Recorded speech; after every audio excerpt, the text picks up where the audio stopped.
c'est qu'on essaie toujours de nous faire passer pour des petits gauchistes qui vont dans la rue, on n'est jamais content de rien.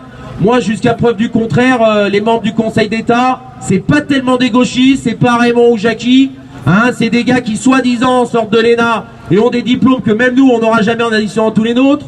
Et quand tu vois que dans leur rapport, eux-mêmes disent que cette loi, elle n'est pas financée, que cette loi, elle est complètement stupide, que le projet de loi, quand il va passer à l'Assemblée, il est troué, c'est un morceau de gruyère.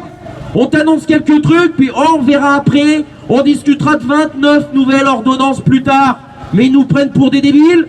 Ils en ont pas marre de nous jouer du pipeau. Alors on a le showman, hein, Macron et tous ses potes qui font le tour des plateaux télé, en essayant de faire croire aux gens que la mobilisation, elle est finie.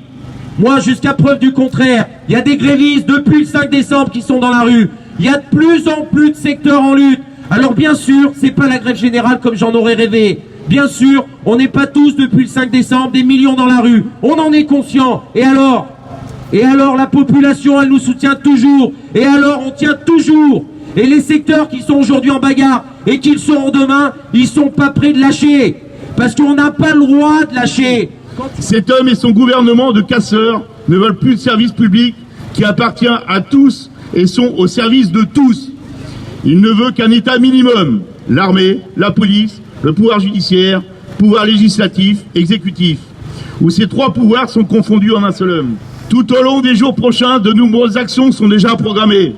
Interpellations de parlementaires, soirées de soutien, débats, meetings, manifs, et j'en passe.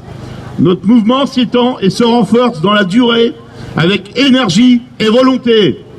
L'intersyndicale réclame plus que jamais d'ouvrir des négociations constructives afin d'améliorer le système actuel pour tous les secteurs professionnels et pour toutes les générations.